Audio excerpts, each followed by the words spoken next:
सोचो प्रशांत, जिस लड़की ने माधव को दिमागी तौर पर बीमार करने के लिए दवाइयां दे रही है ताकि माधव पूरी तरह से उसकी मुट्ठी में आ जाए, तो वो किसी भी इंसान के साथ क्या क्या कर सकती है।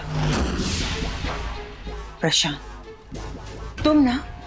तुम सिर्फ एक कठपुतली हो जिसे वो अपने हाथों से नचा रही है। माधव से उसकी शादी हो जाएगी, माधव की सारी प्रॉपर्टी उसकी हो जाएगी, उसके बाद वो उस घर की मालकिन बन जाएगी, राज करेगी वो उस घर पे और घर वालों पर। प्रॉपर्टी के पेपर्स हाथ में आते ही सबसे पहले वो तुम्हें धोखा देगी और फिर भारद्वाज मैंशन से घर वालों को धक्के मार के बाहर निकाल देगी। उसके बाद हमारा मतलब है कि हमारे बच्चे तुम्हें मिलेंगे सड़क पर, हाथ में कटोरा लेके भीख मांगते हुए। बस करो, देविका ऐसा कुछ नहीं करेगी, मैं उसे ऐसा करने नहीं दूंगा। अच्छा तो ठीक है, पर चलो एक बार अपनी पत्नी के खातिर देविका को फोन करो और उससे कहो कि शादी से पहले प्रॉपर्टी के पेपर्स तुम्हें दे दे। माधव पूरी तरह से देविका के वश में है, इसलिए बड़ी आसानी से वो पेपर साइन कर लेगा। कोशिश तो करो।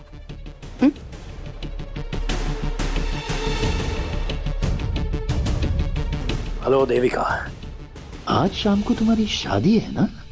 याद है ना यहाँ तक पहुँचने में मैंने तुम्हारी कितनी मदद की है। तो अब वक्त आ गया है कि तुम भी अपना वादा पूरा करो और प्रॉपर्टी के कागज पे माधव दास के साइन लेकर मेरे पास आओ, अभी के अभी। प्रशांत, फिलहाल मेरे पास इन सब के लिए ना वक्त नहीं है। मेरी शादी हो जाने दो, उसके बाद देखते हैं।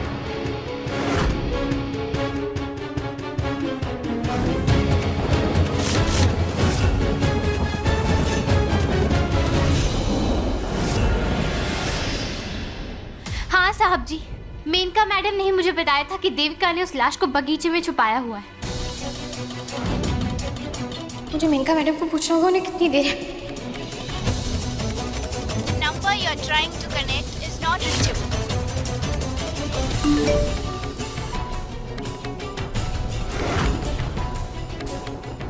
आराधना, गार्डन में नकली डॉक्टर की लाश है, तुम जाके ढूंढो, हम बारिश रुकते ही आते हैं।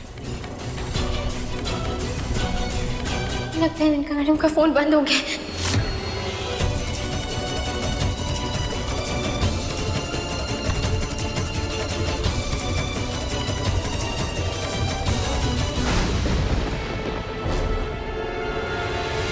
हो ना हो वो लाश वहीं गड़ी हुई होगी। मैं मेनका मैडम का और इंतजार नहीं कर सकती।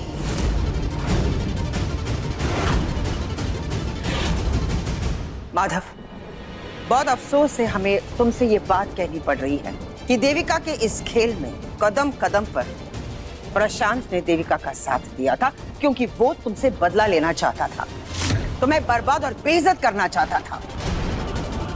लेकिन आज प्रशांत ये बात समझ गया है कि देविका सिर्फ और सिर्फ इसका इस्तेमाल कर रही थी तुम्हारे प्यार को पाने के लिए।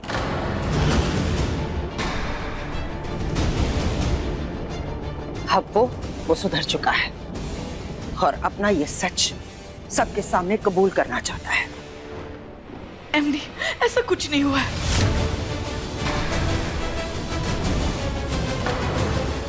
जमाई जी, आप माना कि इस घर के साथ आपके संबंध कभी सही नहीं रहे, पर है तो आप शिवानी और आर्यन के पापा ही ना, फिर आप ऐसा कैसे कर सकते थे? दादी जी, मुझे माफ कर दीजिए। अपनी आंखों पर बंधी इस दुश्मनी की पट्टी में मैं इतना अंधा हो गया कि मैं इस देविका की बातों में आ गया। मैं बदले की आग में इतना झुलस गया कि मैं इसकी बातों में आकर इसके पाप में इसका भागीदार बन गया। मुझसे गलती हुई है माधव, लेकिन अब मेरी आंखें खुल गई हैं और अब मैं सबके सामने इसका सारा सच बताऊंगा।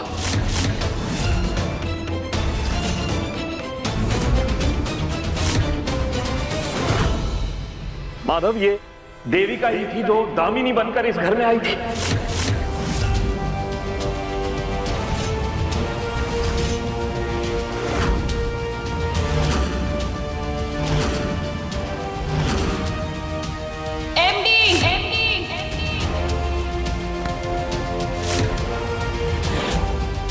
ये तुम्हारी कमजोरी का फायदा उठाकर तुम्हारे करीब आना चाहती है। इसने खुद को नुकसान पहुंचाया और उसका सारा इल्जाम इस बेचारी आराधना पर लगाया, ताकि तुम हमेशा के लिए आराधना से दूर हो जाओ। इनफैक्ट इसी ने दामिनी बनकर अपने मरने का नाटक भी किया।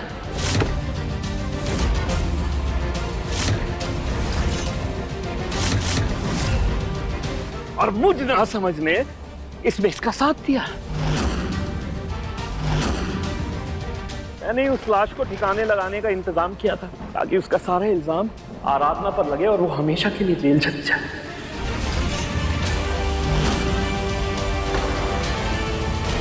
माधव, ये तुम्हारे दुखों का फायदा उठाकर तुम्हारे करीब आ गई।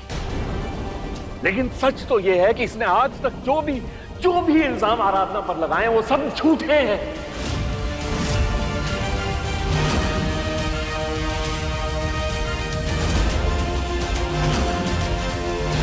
ये रहा वो मुखौटा जिसका इस्तेमाल देविका ने किया था।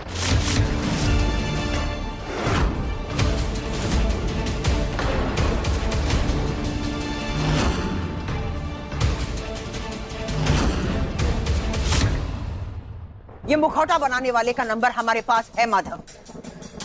अगर तुम्हें चाहिए हम वो नंबर तुम्हें दे देंगे।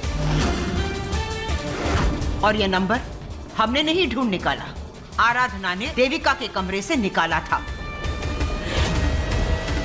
आज सिर्फ और सिर्फ आराधना की वजह से हम इस सच तक पहुंच पाए।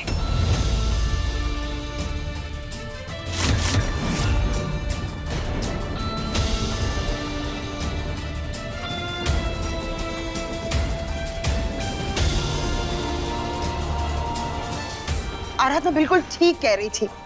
वो जो दो डॉक्टर्स यहाँ आए थे ना, वो कोई डॉक्टर वॉक्टर नहीं थे माधव, बल्कि वो कोई भोजपुरी एक्टर्स थे। उन दोनों की सच्चाई के बारे में आराधना को पता चल गया था।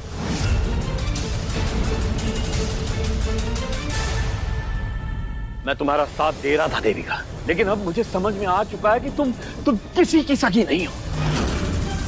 लेकिन मुझे भी अंदाजा नहीं था कि ये इस हद तक पागल हो जाएगी कि किसी की जान तक ले लेगी।